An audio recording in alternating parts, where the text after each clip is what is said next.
Hey man, say man, this is the A-Man show back at it again for more content.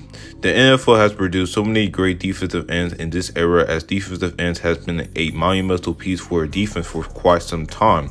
Teams want to build a Super Bowl level defense around defensive ends. For example, Myles Garrett, who's the first overall pick by the Browns in 2017, and he has been one of the more premier pass rushers in this league. And in this upcoming season, I predict him to become a Defensive Player of the Year candidate. Not only that, Joey Bosa had an elite year with the Chargers, having 11.5 sacks, 67 tackles with 18 tackles for loss. Both of these players are poised to become game changers in this upcoming season, and not only that, I don't feel like they never got the credit they deserve for making their defense as respectable and competitive throughout the 2019 season. But there's one guy who plays in the same position who benefited a lot with the best defense in the league, and that guy is Nick Bosa, Joey Bosa's little brother. Anyways, Nick Bosa, in my opinion, is overrated. And no, I don't think that he's anus.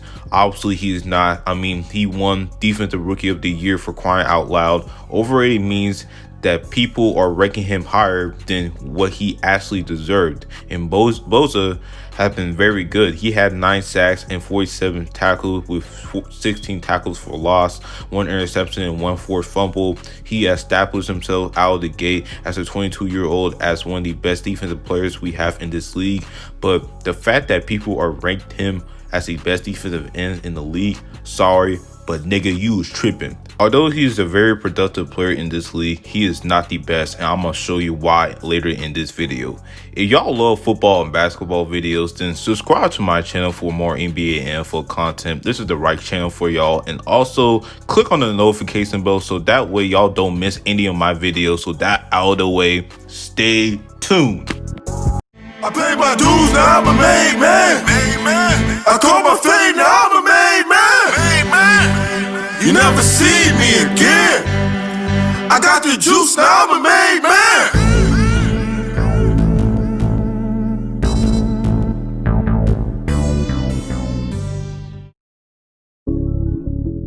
Now, I talked about the Dallas Cowboys about a month ago, saying how they're overrated. Like I said before, just because the Dallas Cowboys are overrated does not mean that they're anus. I feel like that people rate them higher than they actually are, but now hopefully they drafted CD Lamb and signed a solid backup QB in Andy Dalton, while despite losing Byron Jones in free agency and Travis Frederick in retirement, they still have a solid defense and have one of the best offenses in the league. So they have a chance to remove that overrated label.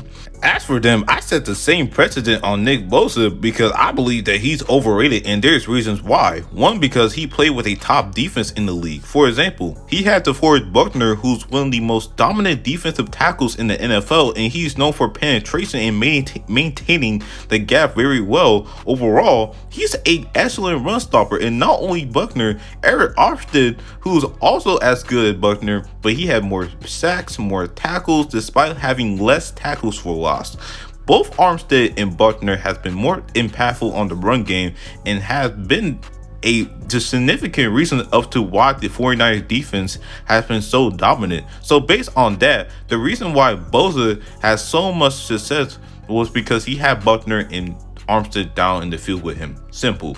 So really seeing how dominant both of these guys are, it became easier for Nick Bosa to rack up sacks, tackles for loss. And I'm not taking anything away from Bosa at all, but seeing how both of them are so good at stopping the run and passing game, it became apparent that Bosa benefited a little too much from the both of them. And seeing how, because if he didn't have both of them on the same team, then he won't be as good as he was in his rookie year. And seeing how he played with 2 other defensive linemen who are also Pro Bowl players, and guess what, guys? This is not the only reason why I think that Bosa is overrated. Let's make a comparison to his brother Joey. Joey really had an underrated elite year with the Chargers, as in my opinion, he is the best player on that team, and you can probably make an argument between him and Keenan Allen.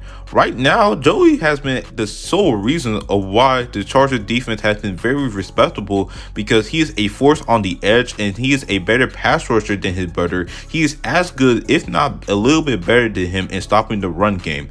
Seeing how he got more tackles for loss than him, and if he wasn't on this team, I mean, this Chargers team will be an average defense at best. Not bad, but not great. While without Nick on the 49ers roster, the defense will still be elite, so you see what I'm saying. Joey is more irreplaceable than his brother, and don't just look at this year alone. Joey's rookie season, he had 10.5 sacks compared to Nick, only 9.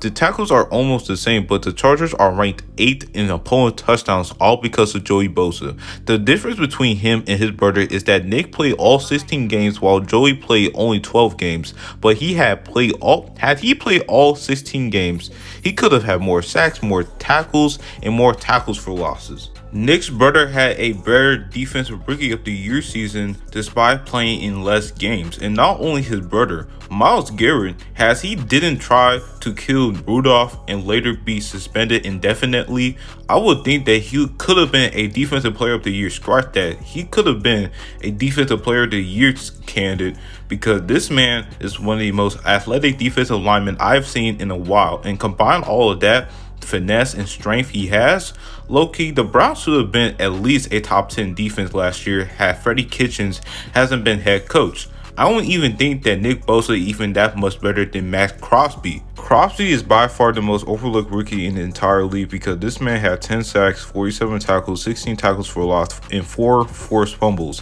It is crazy how this man wasn't even mentioned in the defensive rookie of the year, let alone be a Pro Bowler. For a 4th rounder to be this good already, if he had played at a Super Bowl contender, he would have most definitely won defensive rookie of the year. But life is just not fair. Out of all the players I mentioned in this video, the majority of them never had as good as a roster defensively than what Bosa has, and they still managed to be as good, if not better, than Nick Bosa. That's the account of how much talent they had, rather than benefiting a whole lot from a great defensive coordinator and great deep teammates alongside Bosa. And yes, great players benefit a whole lot with great teammates. For example, Tom Brady had Gronk, Julian Edelman, and Wes Welker throughout his career, and Peyton Manning, where he had Demaryius Thomas, Julius Thomas, Reggie Wayne. Aaron Rodgers had Devontae Adams, Randall Cobb in his prime, and Jordy Nelson. All them guys. But Rodgers, Brady, and Manning, all 3 of them has proven to still be great without a great roster set up around them. For Bosa's case, he had Armstead and Buckner, and not to mention D Ford. You got all these guys who are great at getting after the quarterback, and see how Joey Bosa and Myles Garrett and Max Crosby has been standout players on defense, whereas Bosa didn't really stand out the most when compared to these teammates.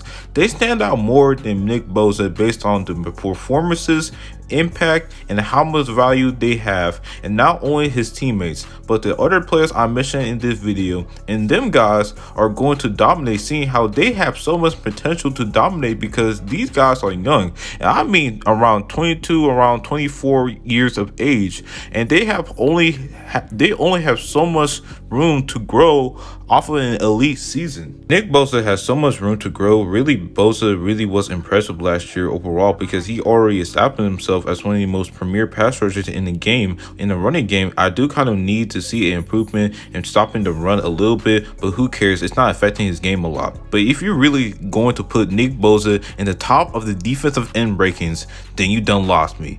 Nick Bosa has not proven that he is the best defensive end in the league, while there's guys on this list who has as good, if not had better seasons than Nick Bosa. And really the success of the 49ers defense was one of the reasons, which is a great reason, but we have to take into account that he had 2 other Pro Bowl defensive linemen alongside with him, and there's no clear-cut best D lineman on this 49ers team. In matter of fact, in my opinion, both Buckner and Armstead are not only better players than Bosa, but they're more impactful for the 49ers defense. So Nick Bosa is overrated, and one more time, overrated does not mean that you're anus. It just means that you're rated higher than you actually are, and that's the case for Nick Bosa.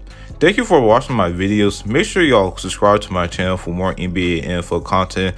I'm trying to hit 100 subscribers by the end of this month, so I really appreciate it if y'all click on the subscribe button on the right hand corner, and also click on the notification bell so that way y'all stay notified and not miss a video. And that always, guys, this is the A-Man Show, signing out.